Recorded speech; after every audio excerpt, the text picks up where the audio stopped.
இயேசு உங்களை நேசிக்கிறார். பிரியமானவர்களே, இந்த நாளில் ஆண்டவர் நம்மளோடு பேசும்படிய வேதத்திலிருந்து ஒரு 2 வசனங்களை கூட வாசித்து ஆண்டவர் நமக்கு பேசக்கூடிய, ஆண்டவர் நம்மளோடு இடிபடுகக்கூடிய காரியத்தை பார்ப்போம்.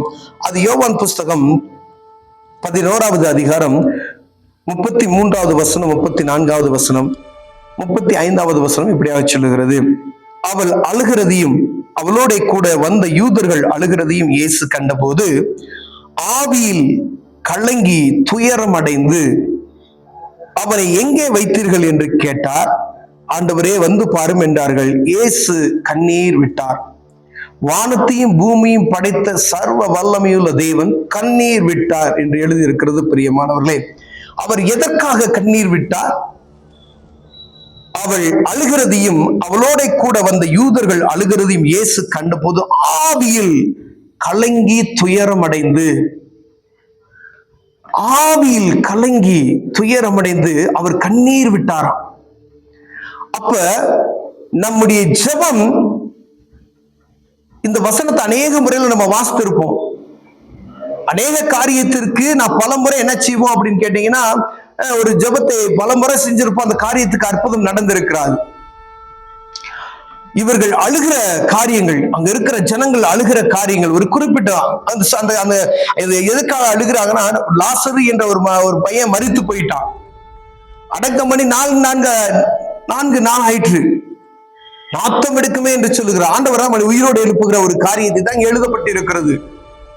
மரித்த லாசரு ஆண்டவர் உயிரோடு எழுப்புகிறார். உலகம் அறிந்த ஒரு காரியம். அதுக்காகவே ஜனங்கள் ஏகப்பட்ட பேர் அங்க கூடி பார்க்கிறதெல்லாம் எழுதப்பட்டு இருக்கிறது. ஆனா இதற்கு முன்பதாக ஆண்டவர் கண்ணீர் விட்டார்.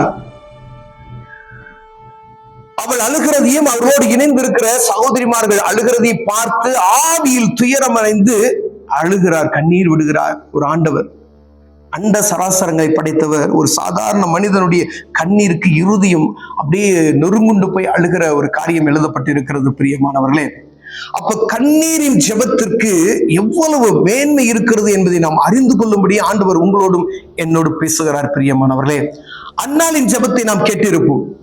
அன்னாள் என்கிற ஒரு சகோதரி குழந்தைக்காய் ஜெபிக்கிறது பொழுது மனம் கசந்து அழுகிறார். நம்ம இந்த வசனத்தை அநேக முறை கேட்டிருப்போம். ஆனா மன கசந்து அழுது ஜெபித்திருக்கிறோமா? கண்ணீர் விட்டு துயரத்தோடு இருக்கக்கூடியவர்கள் அந்த இடத்துல காரியத்துல அழுக. ஆனா தேவ சமூகத்துக்கு போய் நீங்க கண்ணீர் வடிக்கிறீங்களா? உலகத்து மனுஷனை பார்த்து பல பல பல பல கண்ணீர் வடியும். ஒரு ஆள் திட்டிட்டா அப்படின்னு சொன்னா என்ன செய்யும்? கண்ணீர் வடியும். கணவன் திட்டிட்டா கண்ணீர் வடியும். ஒரு அப்பா அம்மா திட்டாங்கன்னா கண்ணீர் வடியும். ஆனா ஒரு காரியத்துக்காக நீங்கள் செபித்துக் கொண்டிருக்கும் பொழுது கண்ணீர் வருகிறதா? அந்த காரியத்தை குறித்து தேவ சமூகத்துக்கு நீங்கள் தெரியப்படுத்தும் பொழுது, ஐயா, மரண அவஸ்தைப்படுகிற ஒரு மனிதன் இருக்கிறார், அந்த மரணத்திலிருந்து ஒரு விடுதலை தர வேண்டும், அதற்கு போய் ஆண்டவரே எப்படியாவது இவரை சுகமாக்குங்க அப்படின்னு சொல்லிட்டு வந்துடுறோம். ஆனா அவருக்கு உண்மையிலுமே சுகம் வேண்டும் என்றால் மனம் எப்படி ஆளுகணுமா? கண்ணீர். இங்க மரணத்துல மறைச்சுட்டான், அதுக்குதான் அவங்க துக்கம் கொண்டாடி ஒண்ணு இருக்காங்க. அந்த மனிதனை உயிரோடு எழுப்ப போறாரு ஆண்டவர். அவருடைய பாரத்தை இருதயத்தில் ஆண்டவர் நினைத்து இவ்வளவு துக்கப்படுகிறார்களே என்று அறிந்து தேவ சமூகத்தில் ஆண்டவர் சொல்றாரு, அற்புதத்தை ஆண்டவர் செய்கிறார். பிரியமானவர், அவர் கண்ணீர் விட்டார் என்று எழுதப்பட்டிருக்கிறது. அப்ப கண்ணீரின் ஜெபத்துக்கு எவ்வளவு மேன்மை என்று அறியும்படியே ஆண்டவர் உங்களோடு என்னோடு பேசுகிறார். ஆணா இருக்கலாம், பெண்ணா இருக்கலாம். ஒரு காரியத்தை குறித்து நீங்கள் துயரப்பட்டு கொண்டு இருக்கிறீங்களா? ஒரு காரியத்தை குறித்து நீங்க மனவேதனைப்பட்டு கொண்டு இருக்கிறாங்களா? போங்க, உலகத்து மனுஷன்கிட்ட போய் நீங்க அழுகாதீங்க, அவங்ககிட்ட போய் கண்ணீரை வடிக்காதீங்க. உங்க அப்பா அம்மா இருந்தா யாரா இருந்தாலும் சரி, நீங்க போய் அவங்க கிட்ட போய் கண்ணீர் வடிச்சா என்ன செய்வாங்க? கூடுமானா ஒரு என்ன செய்வாங்க பார்ப்போம் அப்படின்னு தான் சொல்லுவாங்க. அற்புதம் நடக்குன்னா இயேசு கிறிஸ்து தாங்க. உங்க மனபாரத்தை இயேசு கிறிஸ்துட்ட போய் நீங்க சொல்லி கண்ணீர் விடுங்க.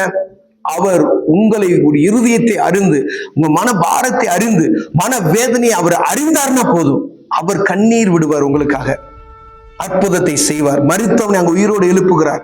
வேலை கிடைக்காது நீங்க நினைக்கிறீங்களா? திருமணம் ஆகாது நீங்க நினைக்கிறீங்களா? சுகம் கிடைக்காது நீங்க நினைக்கிறீங்களா? வேலைக்காய் அப்படியே அலைந்து திரிகிறோமே, என்ன செய்கிறது என்று நினைக்கிறீங்களே, அது கிடைக்காது நீங்க நினைக்கிறீங்களோ? ஆனா எவ்வளவு நேரம் நீங்க மன கசந்து அழுதீங்க? எத்தனை சொட்டு கண்ணீர் தேவ சமூகத்துல வடித்தீங்க? நினைச்சு பாருங்க.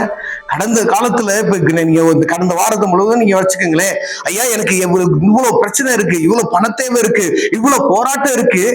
எவ்வளவு நேரம் ஜெபம் பண்ணினீங்க? எவ்வளவு நேரம் தேவ சமூகத்துல போய் கண்ணீர் வடிச்சீங்க?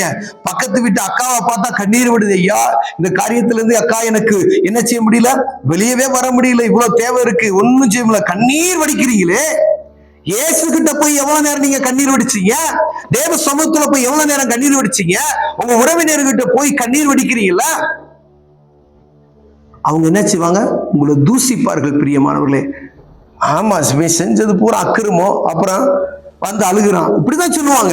இது உலக மனிதனுடைய காரியம்.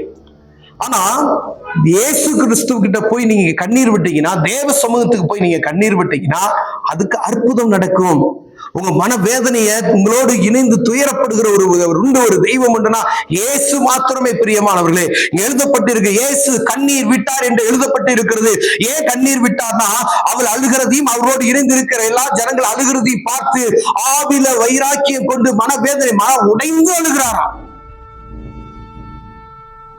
இன்னைக்காவது நம்ம தேவ சமூகத்துல போய் கண்ணீர் விட்டு மனவேதனை ஆண்டவருக்கு தெரியப்படுத்தி இருக்கிறோமா? ஸ்டைலான ஜெபம் பண்ணிட்டு என்ன செய்வோம்? போயிருவோம். மனவேதனை மனுஷன்கிட்ட காமிக்கிற அந்த நீங்க பாரத்தை கர்த்தர்கிட்ட காமிங்க, ஆண்டவர் உங்களுக்கு அற்புதம் செய்வார் பிரியமானவர்களே.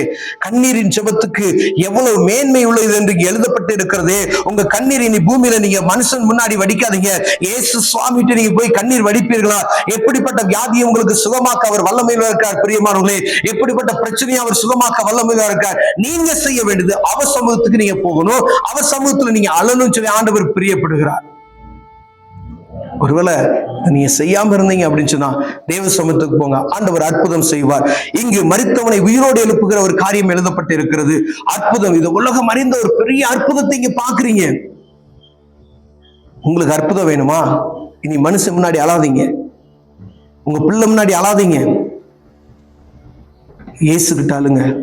மறைவிடத்தில் நீங்க வடிக்கக்கூடிய கண்ணீருக்கு ஆண்டவர் வெளியரங்கமாய் அற்புதங்களை கர்த்தர் செய்வார் பிரியமானவர்களே.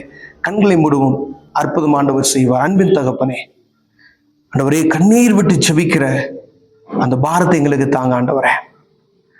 அநேக நேரங்கள் மற்ற மனிதர்கள்ட்ட போய் நாங்க எங்களுடைய காரியங்களை அழுது புலம்புகிறது உண்டு ஆண்டவரே. ஆனா சமூகத்துக்கு நாங்க வந்து ஒரு சொட்டு கண்ணீர் இது வரைக்கும் நாங்க வடிக்கல. ஆனா இயேசு கிட்ட வந்தா மரித்தவனை உயிரோடு எழுப்பீர் என்கிற காரியத்தை நீங்க அறிந்திருக்கிறோம். அவருடைய அழுகை காத்து இயேசுவே கண்ணீர் விட்டார் என்று எழுதியிருக்கிறீங்களப்பா. ஆண்டவரே, மனபாரம் காணப்படுகிற எல்லா துக்கங்கள் இயேசு மாத்துவார் என்கிற ஒரு செய்தியை அறிந்திருக்கிறோம். உதவி செய்யுங்க, இயேசுவின் நாமத்தில் பிதாவே, ஆமென்.